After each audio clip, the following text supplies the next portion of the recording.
Hello বন্ধুরা, কেমন আছো সবাই? অনেকদিন পর আবার ভিডিও নিয়ে এলাম। কালী পুজোর সময় একটা ভিডিও শেয়ার করেছিলাম, দেখে থাকবে, চাইবাসার কালী পুজোর। তো সাধারণত চাইবাসায় আমাদের কালী পুজোর সময়ই যাওয়া হয়।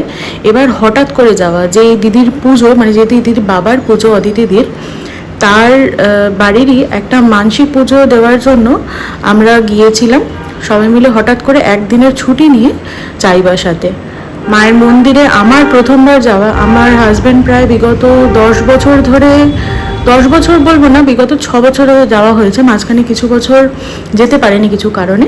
তো এই অন্য সময় চাইবাসা কীরকম একটা ছোট্ট ব্লগ দিয়ে আমি তোমাদের সাথে শেয়ার করছি। আমরা হাওড়া থেকে বরবিল এক্সপ্রেস ধরে ভোর 6টা 20 ট্রেন ধরে গিয়েছিলাম চাইবাসা। চাইবাসা বলেই রেলওয়ে স্টেশনটার নাম। আমরা ওখানে নেমেছিলাম। আমরা পৌঁছে গেছি চাইবাসায়। জয় মা। খুব স্বাভাবিকভাবেই দেখতেই পাচ্ছ, অত সকালে নামার ফলে প্রচণ্ড রোদ ছিল আর খুব হিউমিডিটি ছিল। এখন যেরকম দেখছো খুব সুন্দর সাজিয়ে গুছিয়ে দিয়েছে, আগে নাকি ঘুটঘুটে অন্ধকার সব কিছু ছিল। এখন দেখতেই পাচ্ছ চারিপাশ কত পরিষ্কার, গাছ গাছালি, স্টেশন বাঁধানো, টোটোর ব্যবস্থা আছে। আর আমরা এই হোটেল স্টে করেছিলাম, হোটেল মহারাজা। আমি কলকাতা থেকে বুক করে এসেছিলাম আর এখানেই আমাদের থাকা হয়। এই টাইমিংটাও তোমাদের দেখানো হলো। এবার আমরা পুজোর জন্য রেডি হয়ে স্নান টান করে সবাই মিলে যাওয়ার জন্য তৈরি হয়ে গিয়েছি। এই যে আমি সাজুগুজু করেছি, আমার হাজব্যান্ড আমার দিদির ছেলেকে খাওয়াতে ব্যস্ত। পোলাও আর পনির বাড়ি থেকে তৈরি করে আনা হয়েছিল, বাইরের খাবারও এখনও এতটাও খায় না, তো সেই জন্য ঘরেই খাওয়ানো হয়েছিল। ওকে খাইয়ে দাইয়ে আমরা পুজোর জন্য মায়ের মন্দিরে চলে গিয়েছিলাম। এখানে ফুলের অর্ডার দেওয়া ছিল, তাই মাঝ রাস্তায় দাঁড়িয়ে আমরা এখান থেকে ফুলের জিনিসপত্রগুলো জোগাড় করে নিয়ে এই মায়ের মন্দিরে প্রবেশ করছি। এত বছর ধরে হাজব্যান্ডের মুখে শোনা গল্প আর চোখের সামনে দেখতে পাচ্ছিলাম।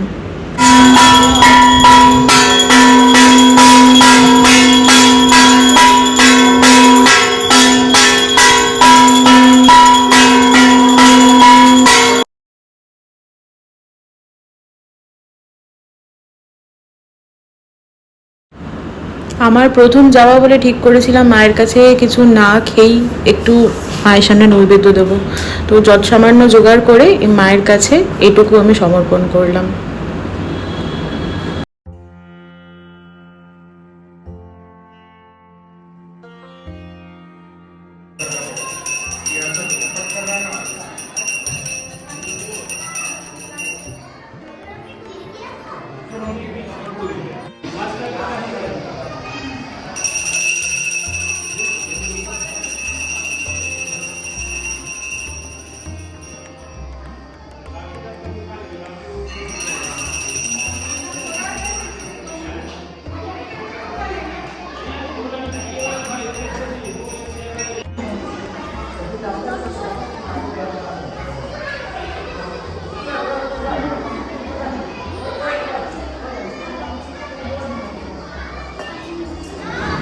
চাইবাসায় শুধুমাত্র মা কালী নন, ওখানে শিব ঠাকুর এবং হনুমান মন্দিরও আছে। তো ওখানে বাবার পায়ে কিছু ফুল বেলপাতা দিয়ে হনুমানজির জন্য লাড্ডু ভোগ দিয়ে আমরা তারপর এদিকে চলে এসেছিলাম ভোগ খেতে। ওখানে অন্য কোনো এক পূজার্থী তারা এসে ভোগের ব্যবস্থা করেছিল অদ্ভুতভাবে কোনো এক যোগে। আমরা সেই দিনই ওখানে গিয়েছিলাম। তো এখানে দেখো যে ভোগ দেওয়ার ব্যবস্থা করা হয়েছিল, 2জন বা 3জন মিলে সম্ভবত ভোগদানের ব্যবস্থা করেছিল। সমস্ত জায়গা জুড়ে বাঁধানো জায়গা আছে, চেয়ার টেবিল সব কিছু পেতে সুন্দর পরিষ্কারভাবে খাওয়া দাওয়ার ব্যবস্থা করা হয়েছিল।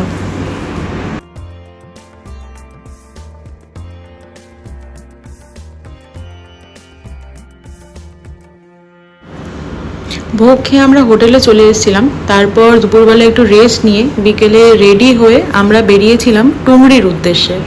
টুংরি হচ্ছে এই অদিতিদির ছোটোবেলায় ঠিকানা। মানে ছোটোবেলায় কাকুর যখন এখানে পোস্টিং ছিল তখন একটা টুংরি নামক একটা বাড়িতে ওরা থাকতো। ছোটোবেলাটা ওখানেই কেটেছে, তো সেই একটু স্মৃতি রোমন্থন করতে আমরা ওখানে গিয়েছিলাম। লো লাইটের জন্য ভিডিওগুলো নিয়েছিলাম ঠিকই, কিন্তু ভিডিওতে পোস্ট করতে পারিনি, ছবি শেয়ার করলাম। আর টুংরির পাশেই এই নার্সারিটা রয়েছে, যেখানে দাঁড়িয়ে থাকতে খুব ভালো লাগছিল, তাই এটাও শেয়ার করলাম। তো যারা গিয়ে থাকবে বা যারা হয়তো ওখানে থাকো তারা দেখে চিনতে পারবে কোন জায়গাটা।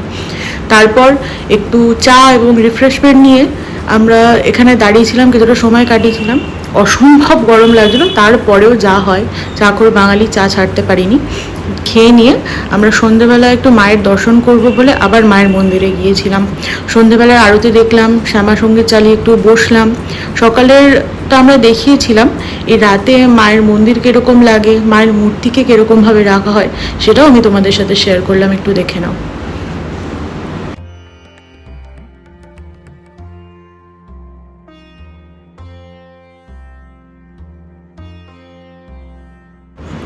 মায়ের মন্দিরে বেশ কিছুক্ষণ সময় কাটিয়ে রাতের খাওয়া দাওয়া সব কিছু কিনে নিয়ে আমরা হোটেলের দিকে রওনা দিয়েছিলাম। যাই হোক, দুই বন্ধু অনেক জল্পনা কল্পনা করে, অনেক কিছু ঠিকঠাক করে, সব রকম ব্যবস্থা করে এই আমরা হোটেলে গিয়েছিলাম। রাতে আমরা প্রায় দুপুর 2টো অবধি গান বাজনা গল্প সব কিছু করে, সব রকম আলাপ আলোচনা করে, কালী পুজোয় আবার কখন কীভাবে কী করব, কী প্ল্যানিং করে আমরা ঘুমোতে চলে গিয়েছিলাম। ভালো লেগে থাকে প্লিজ একটু সাবস্ক্রাইব করে দিও। বাই।